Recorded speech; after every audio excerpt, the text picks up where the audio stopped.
It's Monday, and of course, it's good to be here again. Welcome to another edition of the Good Morning Africa as we are back for another week. And of course, we are happily bringing you another edition of the program that, we are here every time. Of course, or should I say, every time during the week, we will, of course, bring you some very interesting matters and stories and issues to talk about. Once again, wherever you are around the world, thank you very much for joining us. And it's always a big pleasure to be here. To be with you. And of course, we discuss matters relating to issues that concern the Gambia as a country, but of course, essentially also things that interest you that as you watch and we discuss about matters. And as we are from the weekend, so we are opening another brand new week. So we'll be talking about some of the pressing issues over the past or so. So thank you for coming along.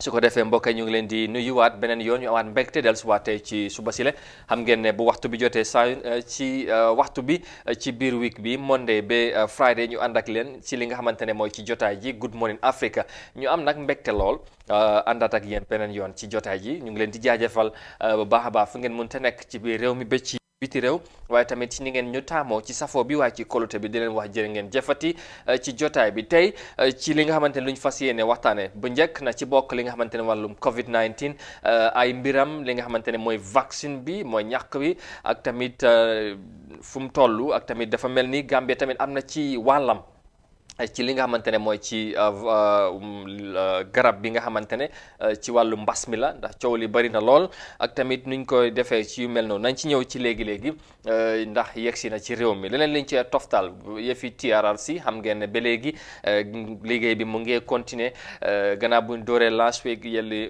ci fànn bi nga xamante ne jàpp nañ ne fànn bu am solo la ci wàllum West African migrants yi nga xamante ne fii lañ leen réew woon comme ñu koy waxee su ko defee loolu tamit nañ ci ñëw waxtaan ci ak ñeneen ci loolu ci kanam tuuti nañ ci toftal yeneen xibaar news review tamit ci kanam tuuti comme niñ koy baaxoo di defee saa su ne loolu tamit dinañ ko indiwaat ci kanam incha allah.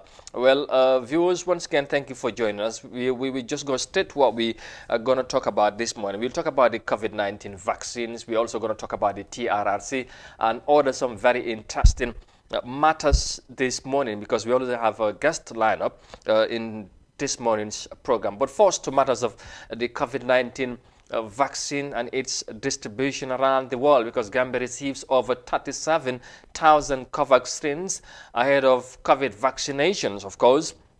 Now, the Gambia's Minister of Health, through UNICEF, has received more than 37,000 syringes from COVAX, a global collaboration for equitable access to COVID-19 vaccines. Now, the first tranche of the syringes was shipped from the Gavi Fund stockpile at UNICEF's humanitarian warehouse in Dubai and arrived at the Banjul International Airport late Sunday night. The shipment also includes 375 safety boxes for the safe disposal of the syringes.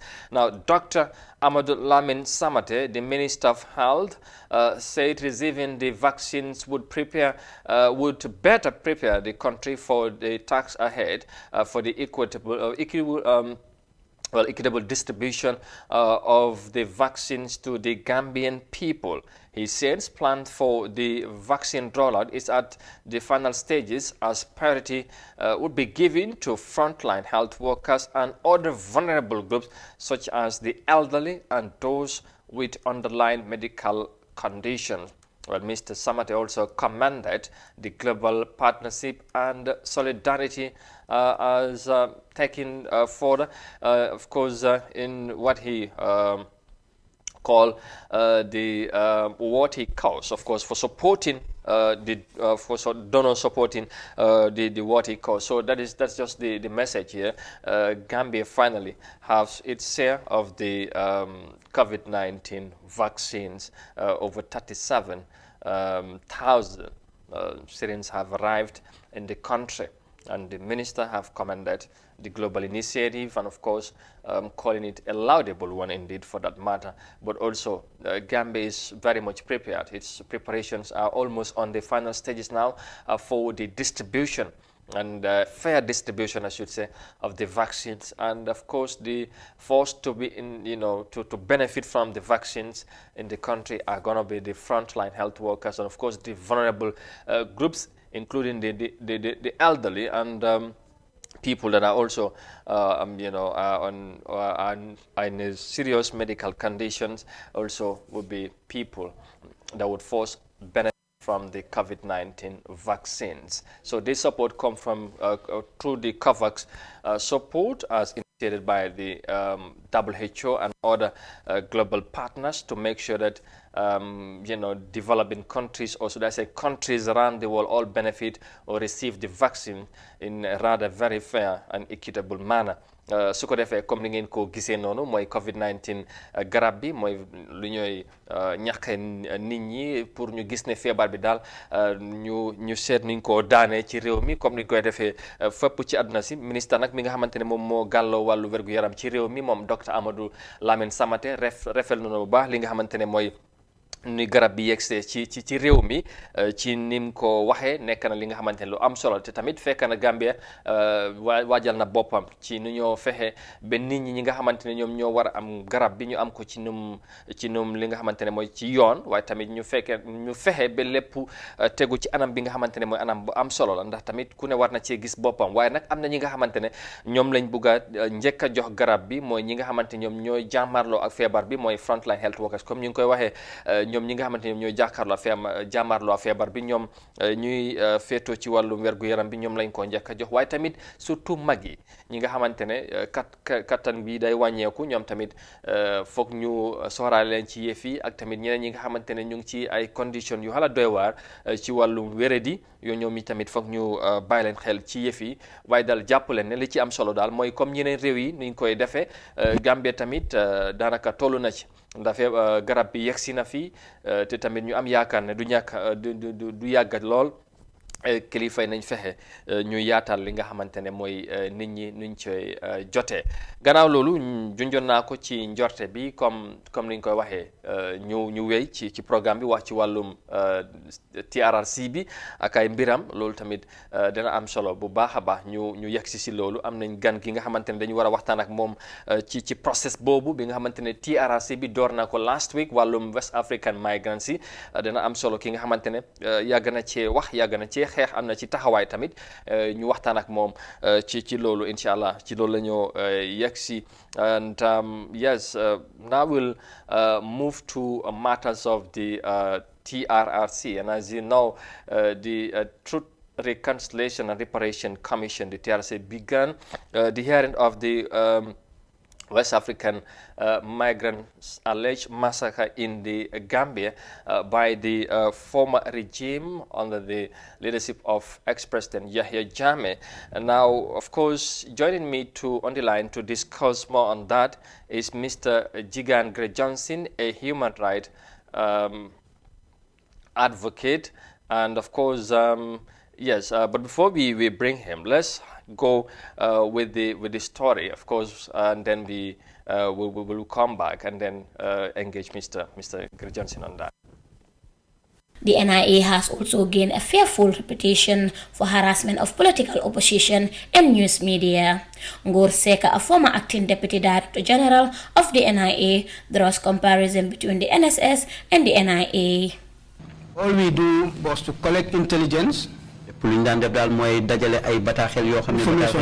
I would call it. Collect information. Write reports. It will be collated, analyzed, and disseminated for decision making.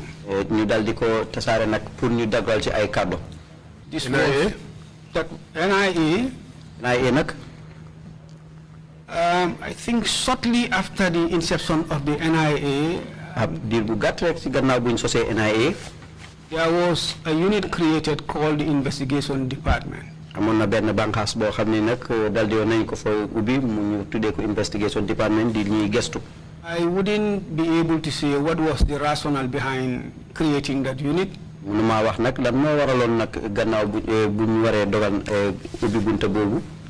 I was already at the port. But I believe that was what changed the whole equation. ci loolu nag yaakaar naa daal moo dal di indi wecceeku yépp ci lu aju ci wàlli doxalin boobu. It was rather collecting information from the bottom to the top. It was information coming from the top to the bottom. Seka says Jammeh used to dictate the activities of the NIA, and that has swayed NIA from its main function of information gathering. I believe the regime then had interest on what they wanted to know. jamono jooju nag yaakaar naa ne nguur ga fa nekkoon am nañu lu leen aajo soxal lool ci liñ bëggoon a xam. And all what they were doing was give instructions to the agency. te liñ daan def rek mooy joxe ndigal ci buntu liggéeykaay boobu. Investigate. ñu gestu. And report back. On 31st January 2017, the newly elected President Adama Barrow announced that the name of the NIA will be changed to the State Intelligence Services, SIS. The new intelligence agency is expected to regain its core function of collecting, analyzing, and exploitation of information in support of law enforcement, national security, military, and foreign policy objectives. For iAfrica News, I am Fatoumata Kasim. All right, thank you very much, Fatmata Kasim, of course, for that report there. Of some, as you heard from her. Now, like I said earlier, before we played that report, that joining me on the line to discuss on more on this, of course, is Mr. Jegan Grejansin, a human rights advocate, and of course Mr. Johnson is also the advocacy and communication coordinator for Africa Regions Office of Open Society Foundation. He's speaking to us from South Africa. Thank you very much, Mr. Johnson, for joining us. First, on the proceedings, of course, should I say it has been a long wait, but finally the hearing have begun at the TRRC last week. Tell us, what did you make of the proceedings so far since the hearing began last week?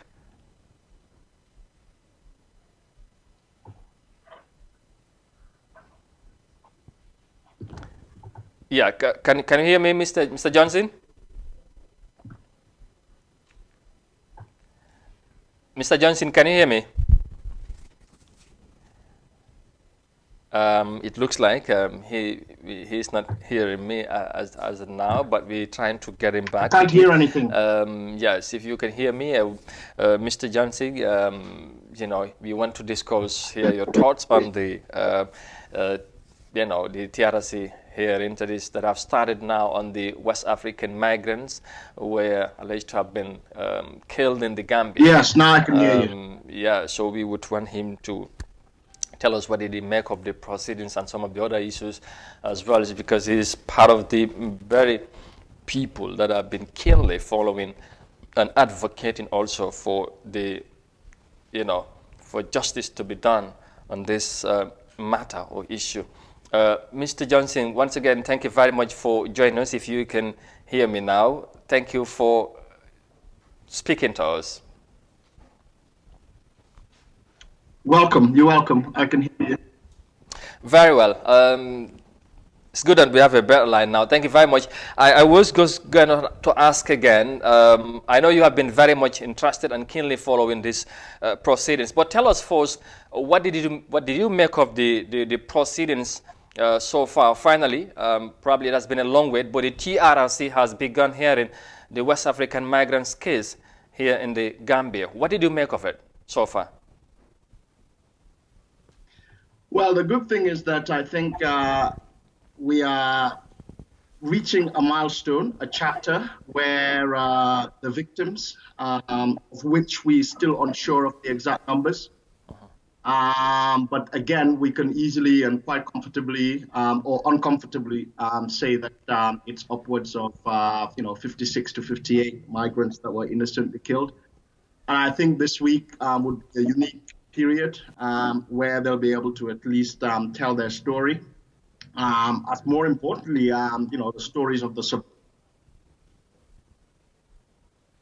and also the wanton killing, execution of their comrade. young Africans that are marginalized, that whose only crime was to dare to dream of a better hope for a better future, seeking new horizons out of Africa. And what befell them on July the 22nd, July the 23rd, 2005 was just a massive horror story. And I think tomorrow and for the rest of the week, not only would Gambians and more importantly the victims and their families would hear the stories, but the whole world would also hear the level of brutality that was meted out to poor innocent young Africans. All right, you are among people that have been keenly interested in this case for justice to be done.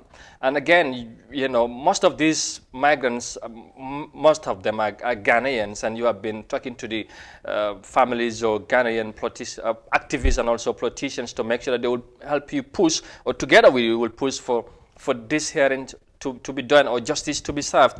Now, what kind of reaction you have been receiving since the hearing started here last week at the TRRC from family members or any other person who might have been interested like you do in this case? Well, to be clear, I have not spoken to the family members of some of the victims since last year. I think it was sometime in October 2019.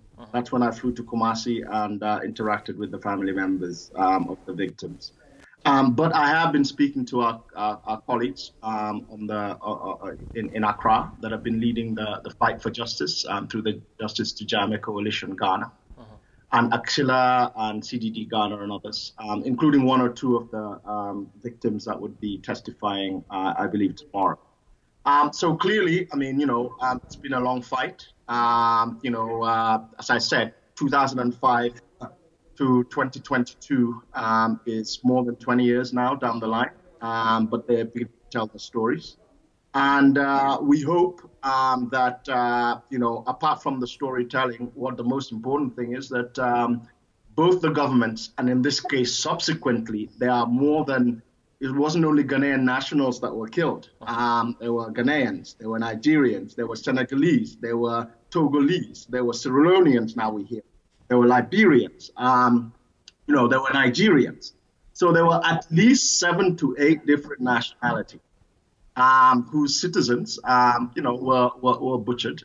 So as a result, this has taken a regional dimension. It's no longer Gambia, Ghana.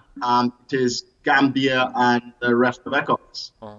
So I'm hoping that, the urgency that, has to be applied to ensuring that, again, as guaranteed by the United Nations and also guaranteed by ECOWAS, when they did the second investigative reports, one of the promises that they made was that if there's any new evidence that emerges out of this process, then the countries, particularly Gambia and Ghana, would be compelled to open new investigations.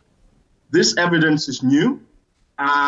When Omar Jallo and the other junglers presented their version of the TRRC, I believe it was 2019 July, that was new evidence. And tomorrow, hopefully, we may also hear new evidence. So there's absolutely no excuse not to follow through on this moving forward. So that's the whole idea. We hope that justice prevails, and we hope that at the end of the day, impunity is stemmed through this process. All right. Now, you earlier on mentioned about the uncertainty of the number of the migrants that were, alleged to have killed. Now, of course, last week we had names that were revealed at the TRRC, and were you surprised to hear that these things were, of course, revealed by someone who were in a high position at the government at the time? Does this come as a surprise to you? No, it didn't come as a surprise to me. I think anybody that's been watching keenly this particular process and the story of the migrants, as gruesome, as sad, as shameful as it is, would have been able to tell you that from day one, there was no way that you can have bodies floating on Gambian shores. You can have bodies dumped in Ghana town and various vicinities of the country at the height of a dictatorship, at the height of a police state, at the height where citizens were being monitored, and the height of paranoia, and not have any suspicion that security services, and also there was political cover at the highest possible level, not being aware of it. Again, for me, as soon as this happened, I remembered it like yesterday in 2005, it was very clear to me, and, George Christensen, who was also a friend of mine, was then the Ghanaian consul at the time. And he basically had to be called to the scene, and he witnessed some of these bodies that were being discovered. And it was clear that it was murder most foul, and that someone within the government was complicit. So I was not surprised at all.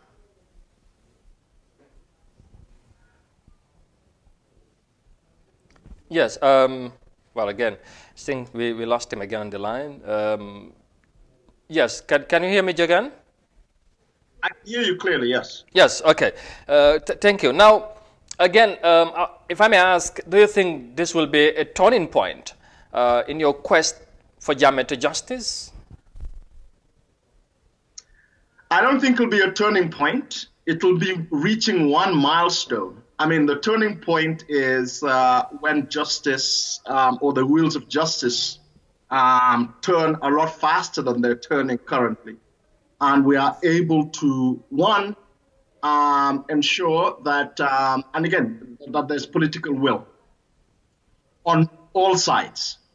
On the Gambia government side, under the Barrow administration, on the Ghanaian side, under the Nana Akufo-Addo administration, on ECOWAS's side, to ensure that they do what they had committed to do. And the reason why I'm saying they do what they committed to do was that they had committed that they were going to invest, they were going to open fresh investigations into the killing of these West African migrants. That's what they committed to, which was signed by the Gambian foreign minister at the time, the Ghanaian foreign minister at the time, and underwritten and guaranteed by the UN Under Secretary General, and also by the ECOWAS chairperson, that was Nigeria, that was the head of the authority of the heads of state when this was done. So the idea, again, would be to ensure that we continue to push for fresh investigations to happen, whilst at the same time, again, not taking away from the final decision that's been taken to show courage and bring about this narrative and bring about the survivors to tell their stories through the TRRC process, which is a national process. I think we should not shy away from the fact that this was a good thing to happen. This was a new beginning, but it's not the end. It's not the end of the process. There are lots of other hurdles that we need to get to ensure that not only is the truth uncovered, but at the end of the day, that the victims and their families have closure. Because this is a very, very sad story that has gone on for more than 20 years. It is a story which is largely the experience of the African youth, of which over 60 to 70% is Africa's population, young, marginalized, unemployed, have no hope on this continent. And as a result, they take the back way and dare to dream for a new future only to have their lives cut out. And in this case, that's the story that has manifested itself. And we're going to hear that in the coming days through this TRRC. And I think it should make us think, and also it should actually give us the resolve to ensure that we get justice sooner rather than later, because 20 years is just too long. All right. Now, of course, probably you partly answered this question I'm going to ask, though. But then, again, you talk about the TRRC proceedings, and of course, you'll talk about recommendations. And in some quarters, there are concerns as to whether the government, of course, the Barrow government, would respect or implement the recommendations that would be coming from the TRRC. Realistically, on your own point of view, do you think when we get to that time, what is expected would happen? That's whatever recommendation that would come out from the TRRC, be it the matter of the West African migrants or other issues, would be fairly dealt with according to what Gambians expect? Yeah, I mean, there are concerns, and the concerns are genuinely, placed. The Barrow government currently, as things stand, have got a very poor track record of following through on recommendations of any commission. We've had several since 2017 when this new administration came into being. Faraba Banta was one, there were others, there was the Janet Commission report, as you well know. So processes, there's no follow through. In fact, they're stalled. Nothing has happened. It's interesting that this particular TRRC process has now been extended twice, to my knowledge. They're supposed to finalize and wrap up sometime at the end of May, beginning of June. It's good that at least they were able to get that extension to continue their work. But I'm worried. I'm worried that this particular report or this particular process would be wrapping up at the height of another process that will be kickstarting at that time, which is the elections. By June, July, it's going to be election fever in this country. Everybody knows it. Our attention would be diverted. Priorities would have been shifted, not only from the apex government, which is this particular administration, but also others that may have an influence in crying out for justice and crying out for the report to be made public. We understand that through the processes and the procedures, a report should be made public within a month, I understand, to the National Assembly, the Secretary General, and any other entity or person that the Minister deems fit to receive that report. Again, we don't know whether they'll follow through that process. And even if that happens, there's a government white paper that would be accompanied by it. They have up to about 6 months for that to happen. We're now going into January 2022. Again, depending on the outcome of the elections, there will be a new administration. Now, whether we have a new president or not, that remains to be seen. They have to go through that particular process. So again, the timing of this wrapping up of this process does not inspire confidence. That's one. But secondly, also, the track record of this administration certainly speaks volumes of follow-up reliability to be able to actually act letter of the spirit which this exercise was meant. Again, having said that, I think civil society, the media like yourselves, have a responsibility to make sure that this was not an exercise in futility. We went through 22 years of dictatorship.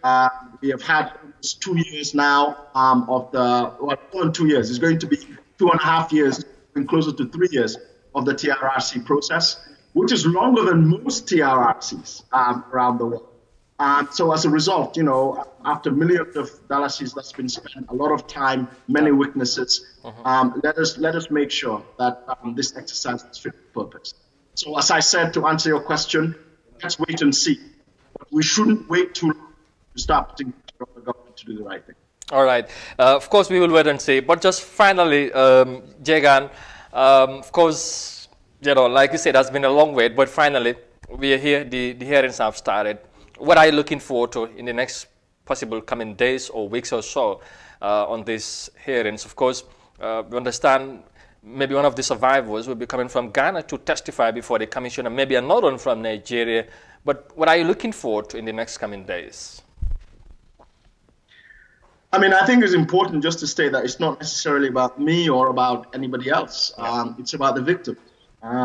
This was, a terrible experience and an ordeal that a lot of them have gone through. Families that have lost their loved ones. I mean, I was in Kumasi to meet with the victims. It's a very, very, very pathetic situation that people were massacred for no reason. I mean, no one should be killed, but there was no reason for this, apart from the fact that they were poor, they were disadvantaged, and there were migrants that were escaping from their conditions, and no one thought they'd be missed. So the reality is that we've got survivors. And I think for me, the important thing is that the survivors will have the opportunity for some degree of respite to tell their story, to tell their experience of what happened on that fateful day 2005, so many years ago. And I think also it's an opportunity for all of us to hear from them and also to join them in their quest to seek justice. That's what I'm looking forward to. And that's what I hope that others that will be tuning in and listening, that have been paying attention, would also join us to ensure that it happens. All right. Jegan, well, once again, thank you very much for your time. And it was a big pleasure to have you on the line to discuss on this matter.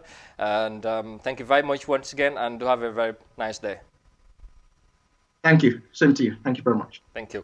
That was Jegan Gara Johnson there, who is, of course, a human rights activist, and has been speaking to us about the TRRC hearings. Of course, more on the West African migrants whose hearing began last week.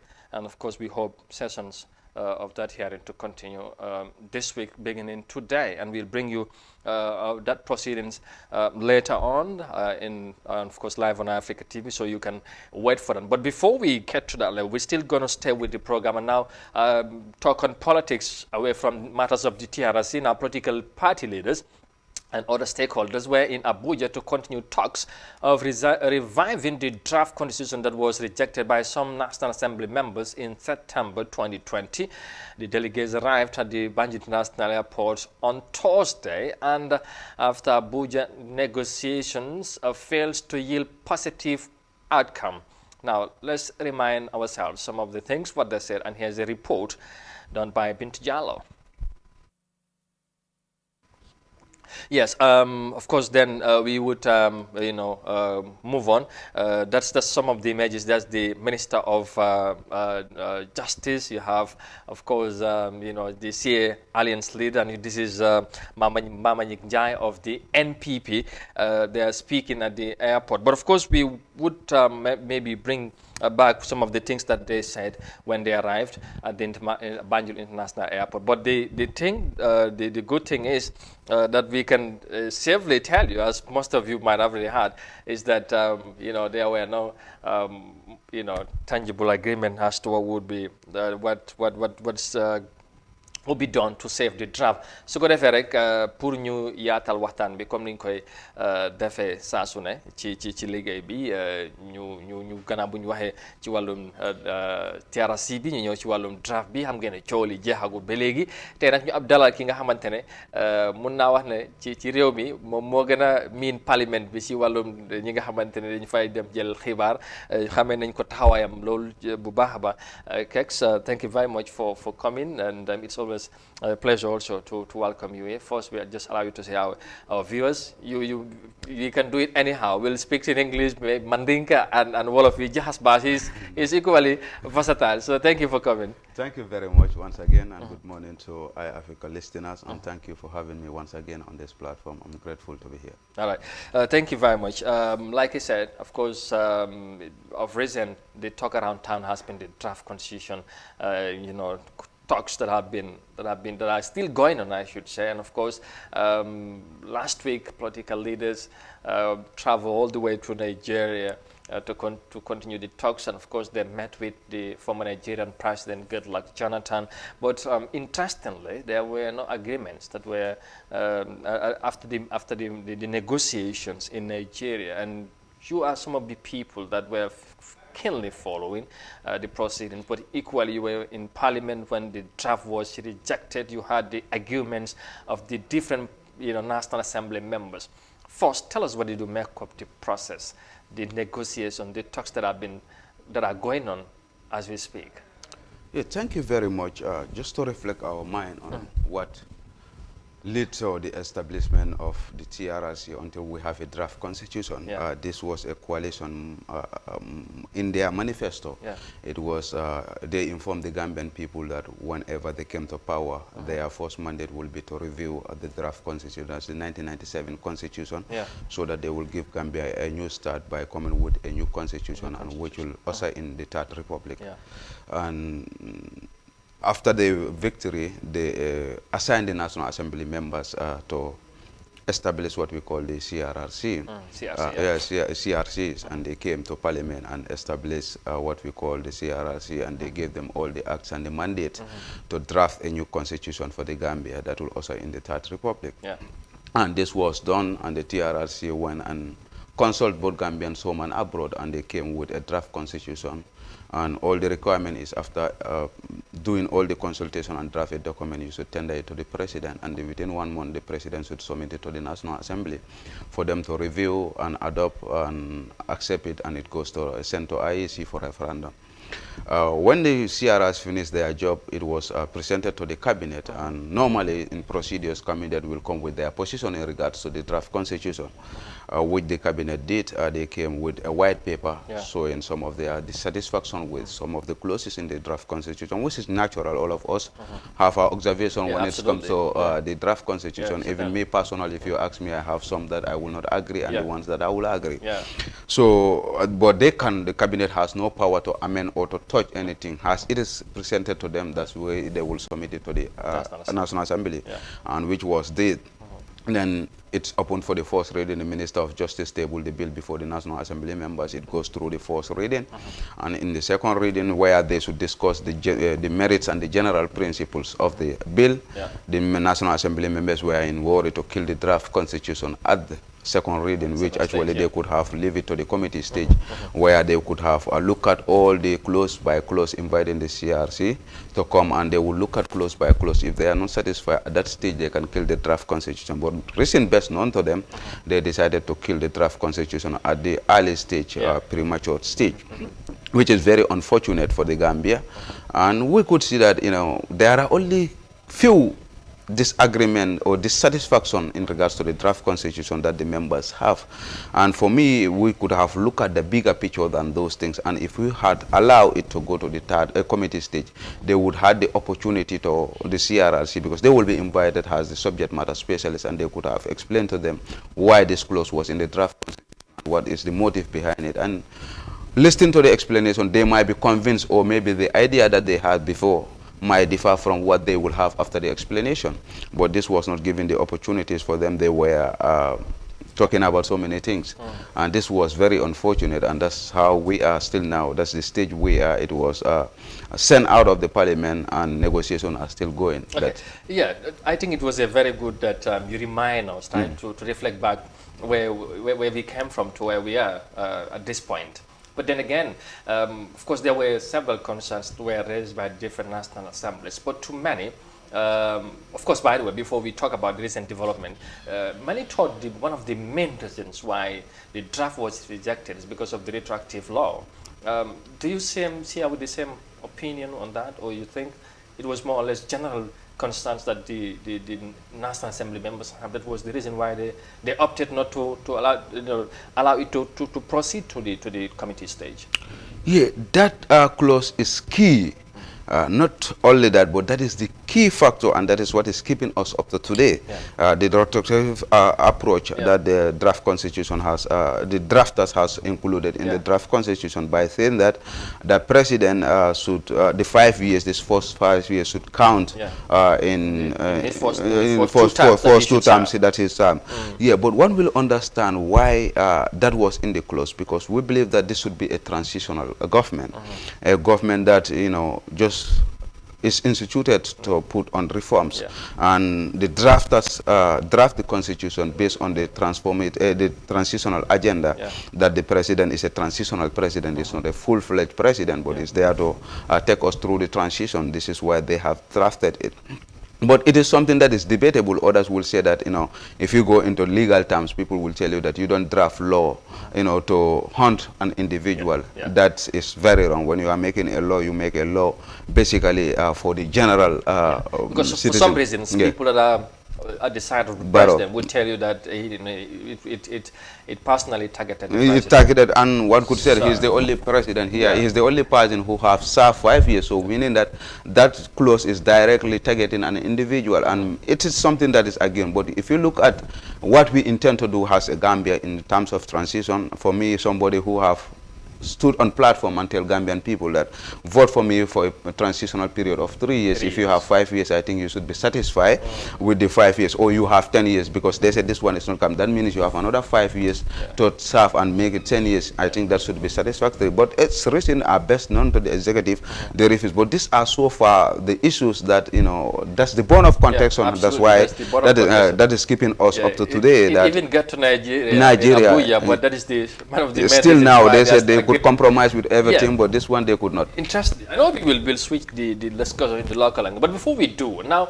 of course, Jonathan get to the Banjul twice and discussed with political party leaders and probably other sectors or other people that are also concerned. But then along the line, he went, no agreement, and then invitations were sent out to the political party leaders to travel all the way to Abuja and meet him this time around, not him coming. And this, for one reason or the other, sparked, you know, some dissenting reactions and views from Gambians, you know, from different walks of life. And to some, it was something that they should not have done for any reason. For some, for others, it was okay. They needed to go out there and continue the negotiation. On a neutral point of view, what did you make of their traveling to Nigeria to talk about this draft, which Gambians think, or, you know, some Gambians, I should say, in fact, think it's our own thing, and no matter what, we should be discussed by Gambians and make sure that if there would be an agreement, then Gambians would agree on to what we believe should guide us as a country, not to go outside, you know, in a foreign land to discuss about matters that concern the Gambia, especially with issues relating to the Constitution. What did you make of that? Thank you very much. Actually, for me, I didn't see any impasse that should warrant us to travel outside the Gambia to discuss about this issue. One has to understand when we talk about the proclamation of a constitution in the country. These are internal issues. There is nothing like an external issue. You can help us through the process of constitutional building by we need our sister countries in terms of experts, because maybe they have built so many constitutions or they have experts in those areas that are necessary, and we have worked with the team that's ideal in regards to that whole issue, you know, in the process of building our draft constitution until today. But taking it to the parliament for it to become law becomes the national issue. It should not be any interference there, and there are procedures going through the standing orders of the National Assembly and even going through the constitution of this country to understand how do one table a draft constitution or promulgate a draft constitution to come to the National Assembly. There are procedures that are there, and those procedures are there for us to understand that there are two ways that we can promulgate to introduce the draft constitution to the parliament, and if there is any rejection to, there is a way how you can bring back trying to do so. The executive they can bring a draft constitution to repeal the 1997 constitution, whilst the National Assembly members too can do so. And we have used the parliament whereby introducing it to the National Assembly, and it was rejected by the minorities of the National Assembly, even not the majority supported it, but because you must have a 3/3 of the National Assembly, which is 43 members, and we were unable to have those 43 numbers, 23 against 32. We could not get the threshold of the required numbers, which was very unfortunate. But still now, if you go to the standing orders, it has shown you the way how you can bring back the draft constitution.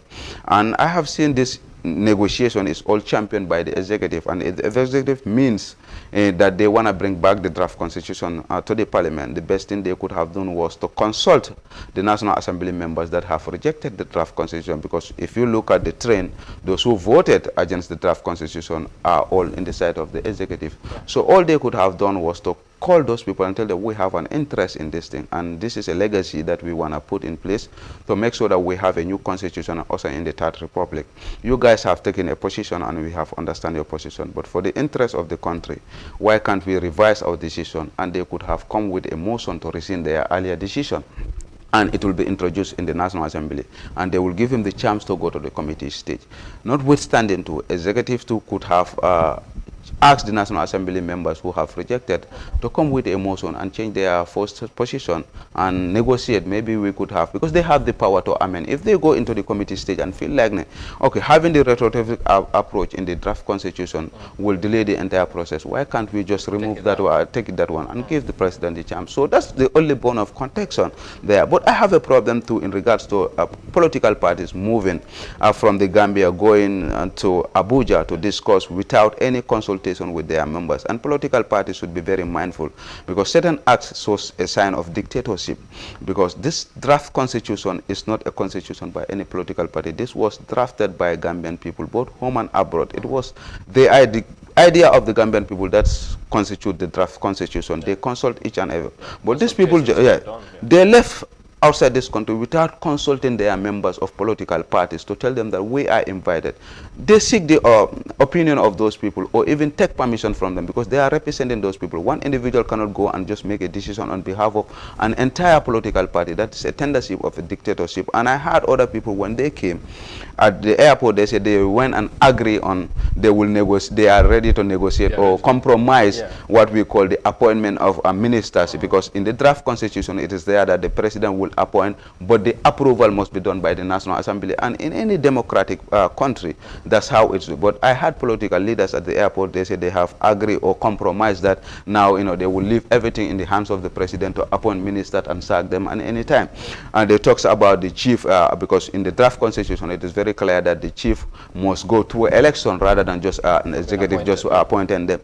And they said they have compromised those things, 51 plus age limit, the qualification of the president. Who do they consult? Because this draft constitution is not for an individual political leader to go and decide what should be there and what shouldn't be there. It should be a consultation. Any political party that compromise or agree on anything to be amended in the draft constitution without consulting your members of political party, is you are taking a road of a dictatorship, because you are imposing your will to the Gambian people. It should come back after that negotiation, whatever negotiation they made in Abuja. They say, okay, let's go back and consult, because when they drafted where the CRC was drafting the constitution, they consult each Gambians so that they will put their inputs and draft it. So you cannot go as an individual and just go and compromise those things. But for me, it doesn't even need it at the first place to go to Abuja to even invite Goodluck Jonathan to this negotiation. We could have solved this matter internally. That's my position, and that's my position up to today. All right. So there you go.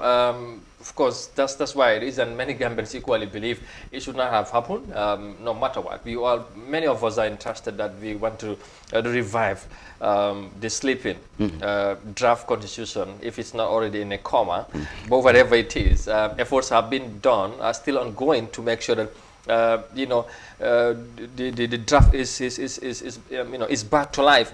Now, if it's not the position of UDP, whose leader said he was not going to, he did not agree as to the process that has been taken to some of the the proposals or in the negotiations that have been done to make sure that the draft has been back, because for him nothing should be changed. The draft should be taken back to the National Assembly. But like you said, some of the political leaders, of course, agreed to some of the amendments.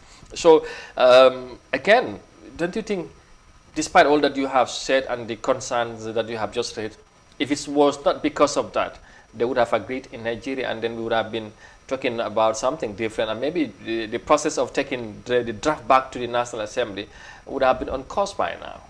Yeah, for me, these political discussions, it doesn't change anything in terms of the future of this draft constitution to me, because these politicians, according to the laws in this country, according to the standard, political leaders doesn't take draft, or they didn't have any say in terms of taking a draft constitution for it to become. But maybe because they might have an influence as to their members that are at the National Assembly. They would argue probably to say, no, we are independent, but more or less in some quarters you might wonder where it is, because if a political leader, party that's, told or tell whatever his National Assembly support this or do it, probably they will listen. Well, let's just put it in the context. Now, you said that UDP said that nothing will be touched in the draft constitution. For their stand is as it is, it must be presented to the parliament and they must accept it. Okay, now remove UDP. That means that UDP is not in line with what the discussion is taking place in Abuja. Yeah, right. UDP has 31 National Assembly members minus the 8 that is there that moved to Barrow's camp. Yeah. Now, left with the political parties that are in the discussion and that agree to compromise, how many National Assembly members do we have? Yeah. The biggest among them is GDC that has 5 National Assembly members. But as we speak, they have only 2 National Assembly members in the parliament. Yeah. CA has no National Assembly members in parliament. Mama Kande, Gab doesn't have any National Assembly members. Ahmad Ba has only 5 in the parliament. And he's on the other side. And Gab, they don't have. So automatically you need 3/3 of the National Assembly. So those people, whatever decision they make will not reflect on the decision of the National Assembly in the parliament because they don't have the numbers, to even have a voting right when it comes to the decision that will be taken on them. So for them, they are just engaged in unnecessary conversation. It doesn't happen. So UDP, the context is between UDP and Barrow. Barrow has 23 National Assembly members as we speak in the parliament, those who are supporting him. And you have UDP with almost 28 National Assembly members. And these people must come have an agreement for it because even Barrow goes on their separate way. They voted against, UDP voted against. Still now we don't have the 43 numbers that is required for the constitution to pass. Absolutely. So that means that these two people must come to on the same table and agree. If there's no agreement between these two political parties, automatically all the discussion we are having will be zero. Yeah, absolutely. Because I have had National Assembly members from both camps. Yeah. The other one said those that rejected said the reason why they rejected the draft, if that same thing comes back to the National, this position would remain the same. They are not going to support it. And the other camp also, anything that they have supported in the first. In the first hearing, whatever, when the bill, the draft was brought to the National Assembly, anything that was there and they supported, if it's changed, when you come back, they are not going to support. So that means we are still in a dilemma. I don't know. Now, do you think there could be a way out? Yeah, this is why in this current situation this is why find ourselves in. This is why my position is the engagement should be the National Assembly members and the political parties rather than negotiation between political parties and Goodluck Jonathan or any other association, because at the end of the day everything is going back to the National Assembly members. And after this Abuja talk, you could hear them that if it's come back again, they will reject it if what they want is not there. So that means that you should engage those people by inviting even the CRC members, to come and talk to them to understand why these clauses are there. So for me, the engagement should be between them and the National Assembly members, not between them and the Abuja. And it could have been done internally. That could be done internally. And I heard the minister, the last time when we spoke, why Abuja, and the minister was like, it's just more of a retreat. They are trying to move the political leaders outside the noise in the Gambia here, taking them all the way from Nigeria. You have Tendaba here. You could have taken them to Tendaba or Kanila in Kamfenda or Basse. Let them talk. So for me, the issue is not even between the political. For me, the issue is the national. You must convince them, because at the end of the day, they have a say in this thing. And if you don't change their position, that means that we are just engaging in a situation that will not yield or that will not pay dividends, or that will be just a fruitless discussion. So they should engage the National Assembly members to understand the bigger picture that Gambia must usher in the Third Republic, and we cannot have a Third Republic without a new constitution. And our intention was to build, because we all claim, all these political parties, when we were all in the opposition, we have said that this 1997 constitution was not fit for purpose. It is a constitution that only empower an individual, but not the citizens. Now we have drafted a constitution that empower we the citizens, giving us all the right. Just having 2 or 3 clauses or 5 clauses that we disagree. Interestingly, we have also people that are describing this draft as more or less the same, that it's not fit for purpose, it's a bogus, whatever. So unfortunate anyway. But then it looks like we are in a very funny situation. And another thing, Kex, maybe before we just take 2 minutes to talk about in the local language, because time is almost finished. Now, it's an election year. People are also concerned and worried. Now, even if the draft is back, the procedure that should be followed to get it to the referendum, voter registration need to be done, and other things that need to happen within this 9-8 months time. Is this a possibility? Is it a reality that we can realistically, even if they end up agreeing that now we have consensus and we are now moving on, National Assemblies can go ahead and approve the draft, and we move on to the next stage? and the next stage probably could be referendum.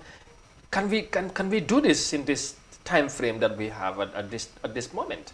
It seemingly to some people it's not possible. I don't know. Yeah, definitely, because there are time frames in our laws that how you can change a law. It is very clear that you cannot change any law that has to deal with election 6 months before the election.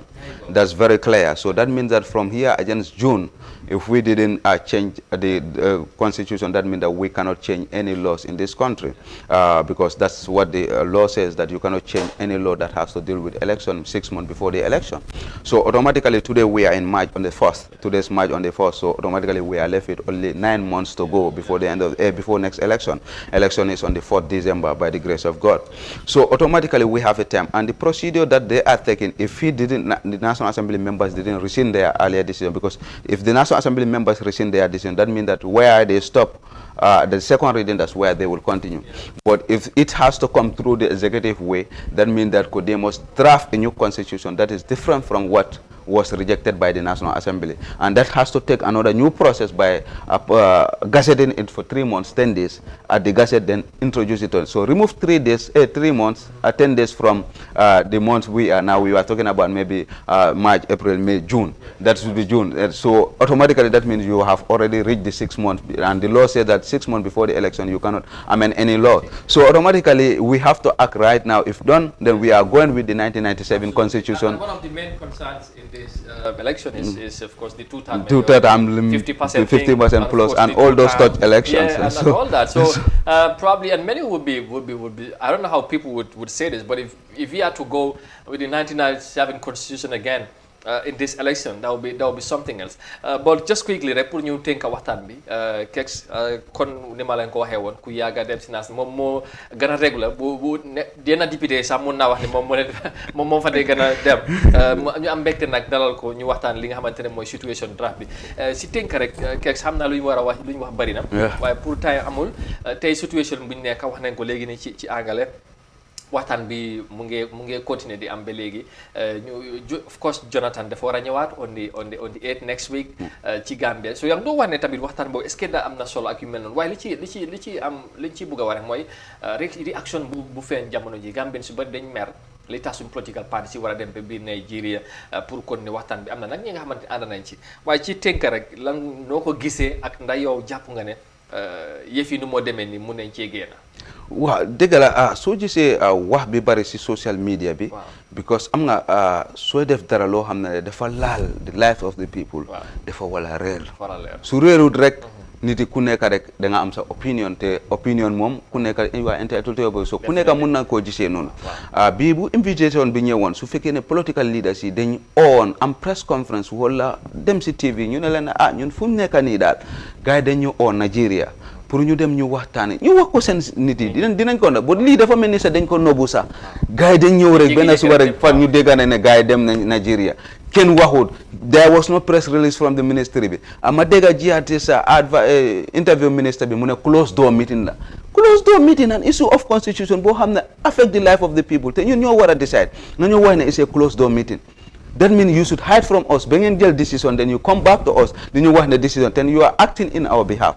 So loolu dafa nekk loo xam ne foog réero foog waa coobare foog nga réel si citizen si nga wax leen ne lii la ñooy def on your behalf soo defee loolu da nga gis ne ku nekk dina xam ne ok lii mooy yoon bi ni kon wax bi yëpp du bari but gars yi ñu ko defee moo ñaaw loolu moo tax nit yi dinañ wax because dañoo feel like ne ñu ngeen no because réeru nag ñan ñooy dépense yoon bi lu tax ñuy dem foofu lan la ñooy waxtaan because dafa war a am document boo xam ne loolu moo tax ñu bari sax wax nañ ne paadiyeen bi moo tax paadiyeen yi ñoo tax ñu bari ñu wax su fekkee ne nguur gi ñoom ñoo jëlaat xaalis Gambien si dugal ko si loolu is a waste of resources so ñeneen ñu ngi wax ne sax non si la ñu wax ne non lii is not nguuri Gambie moom moo ko finance partners yi ak yu mel noonu so ñu bari tamit jàpp ne another point mooy soo gisee nguuri Gambie xëy na di fast track yëf yi di am di ut ay mediator kuy wax ci yëf yi pressure is coming from outside maybe the UN or United Nations EU and other partners ñoo la wax ne you have to push forward and get this draft or else maybe support is not coming loolu tamit xëy na could be a reason.